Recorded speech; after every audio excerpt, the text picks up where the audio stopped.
Selamat pagi, selamat siang, selamat sore, selamat malam. Perkenalkan nama saya Muhammad Yanwarul Asidik, NIM 0538372272 Program Studi Sistem Informasi. Video ini dibuat untuk kebutuhan tugas 2 pada mata kuliah berpraktik pemrograman berbasis web. Pada tugas 2 ini diminta untuk membuat website Sita ya, aplikasi pemesanan bahan ajar Sita untuk sistem kebutuhan proses pemesanan dan distribusi bahan ajar di UT. Fokusnya itu pada framework Vue.js ya, yang dimana mahasiswa dapat menerapkan beberapa poin di sini ya, terdapat 5 poin. Dan pada soal tugas 2 ini diminta untuk ada beberapa halaman ya, yang dimana ada halaman stok ajar yang pertama dan yang kedua ada tracking delivery order ya. Dan pada halaman nanti di antara halaman 2 ini ada terdapat satu halaman yaitu untuk menjembatani antara halaman 2 tersebut ya. Ya, untuk navigasi. Kebetulan di sini saya sudah membuat programnya terlebih dahulu. Saya akan menjelaskan beberapa poin-poin singkat saja dan selanjutnya saya coba akan melanjutkan menjalankan live server terlebih dahulu. Baik, untuk tampilannya seperti ini. Ini tampilan home-nya. Terdapat 3 navigasi ya, di mana ini home, ini informasi bahan ajar untuk stok ya, stok bahan ajar ya, untuk stok.html. Yang kedua ada tracking delivery order, di mana itu adalah tracking.html ya. Pertama saya akan mulai dari informasi bahan ajar terlebih dahulu ya, di mana di sini diminta untuk bisa menambahkan daftar stok bahan ajar ya, yang dimana terdapat beberapa field. Di antaranya adalah kode mata kuliah, kategori, UT daerah, lokasi rak, dan sebagainya. Kemudian terdapat fitur untuk ngedit stok, lalu melakukan filter dan sort. Di antaranya adalah filter untuk UT daerah, filter untuk stok quantity kurang dari safety stock, dan jumlah stok sama dengan 0. Kemudian fitur sort, di mana bisa mengurutkan berdasarkan judul, stok, dan harga. Ini ascending ya. Kemudian terdapat reset semua filter. Lalu pada status di stok bahan ajar terdapat status aman, yang dimana bisa berwarna hijau nantinya misalkan, atau menipis berwarna orange atau kuning, dan kemudian kosong terdapat berwarna merah terang ya. Oke, kita coba aja ini di sini, kita coba tes untuk menambahkan stok dulu ya.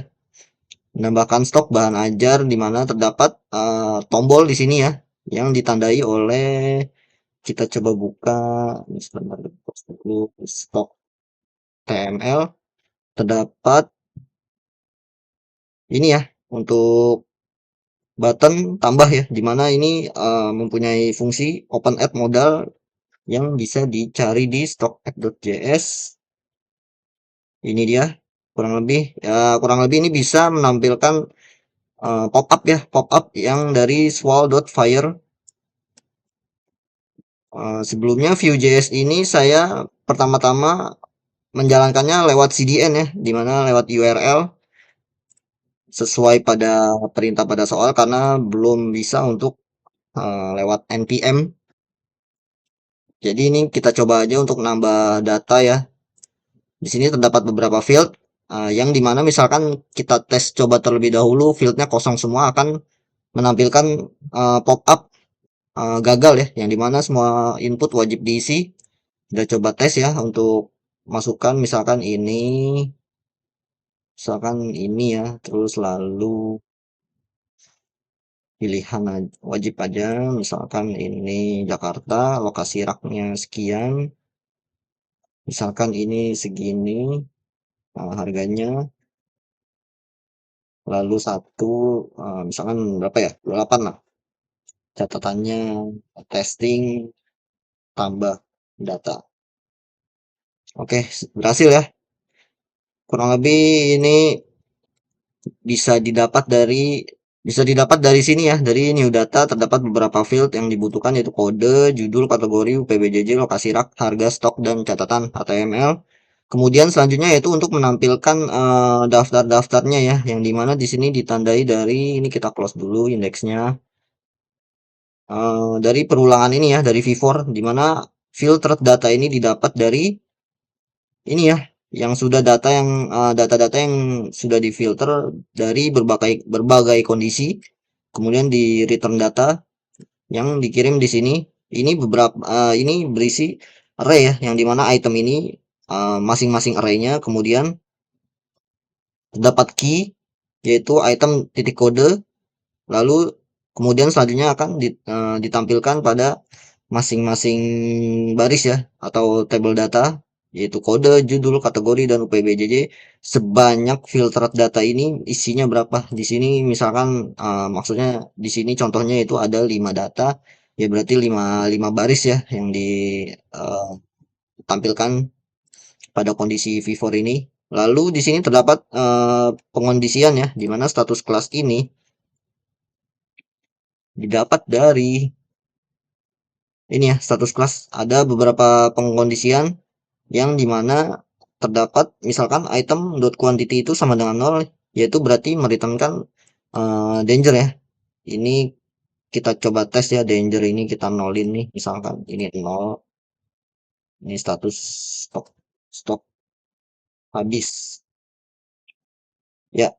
Ini kurang lebih danger ini mereturnkan kelas ya, yang dimana kelasnya ini bisa didapat dari stock.css ya. Ini saya tandai danger ini menambahkan kelas dengan color red ya, sudah sesuai, yaitu apabila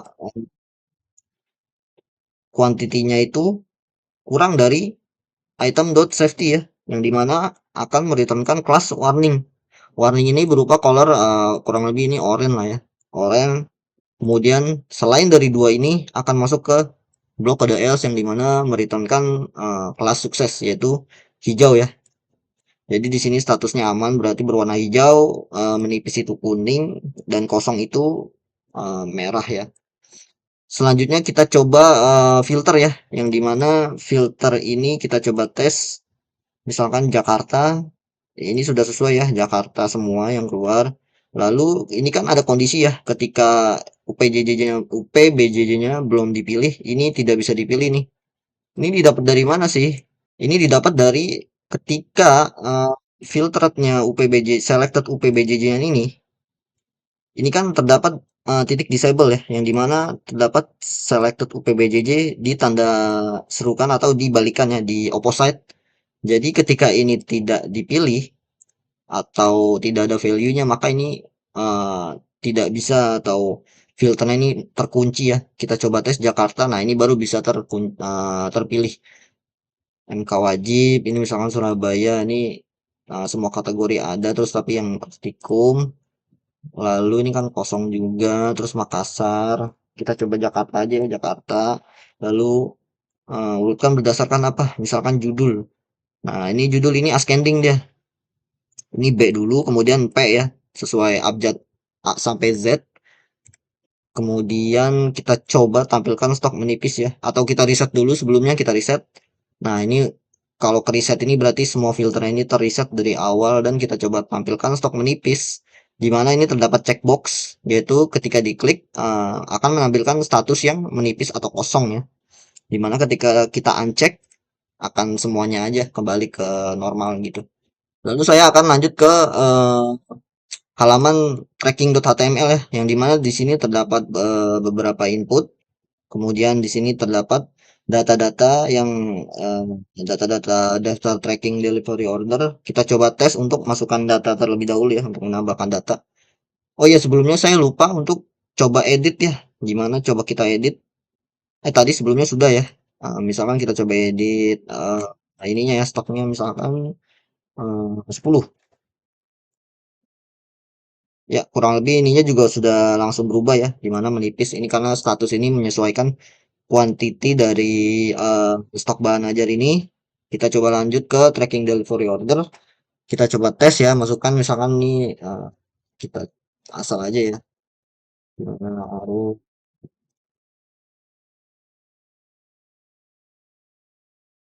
edisi kita coba tes paket ini. Nah, ini kan ada paket ya, dimana langsung keluar informasi detail isi paket, terus ada tanggal kirim dan kita coba tes. Nah, ini udah berhasil ya, dimana nomor DO ini sekian, namanya sekian, paketnya sekian.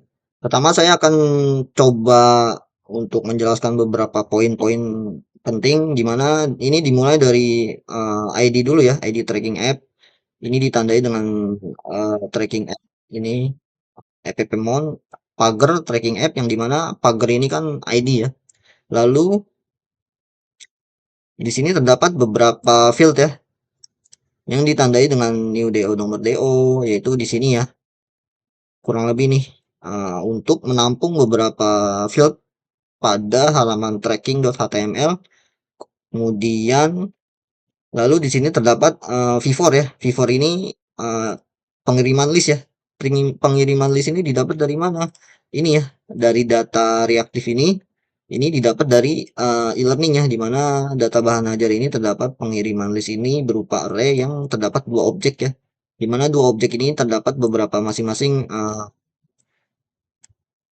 field di dalamnya, yaitu misalkan ini kan atau I ya, I-nya itu indeks ya, dimana satu 2 sampai berapa array itu di dalam isi berapa isi di arraynya. Kemudian ini masing-masing arraynya ya, dimana value-nya ini I titik nama, yang dimana ini ya regular.express value-nya itu. Kemudian di sini terdapat print pada HTML-nya nanti itu namanya, yang dimana ini kan pilih ekspedisi ini, jadi terdapat dua ya, sesuai pada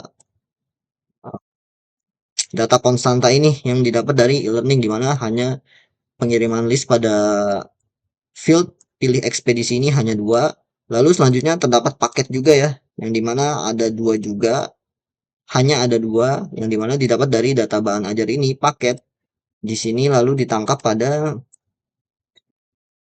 di sini ya, paket list, dimana data bahan ajar dot paket, lalu dimasukkan ke sini ya, paket list ditangkap di sini di v4. Kemudian masing-masing array-nya ini, masing-masing isinya ini ditangkap oleh keyword p, di mana i-nya ini juga indeks ya, sama kayak di sana, sama kayak yang di atas ini.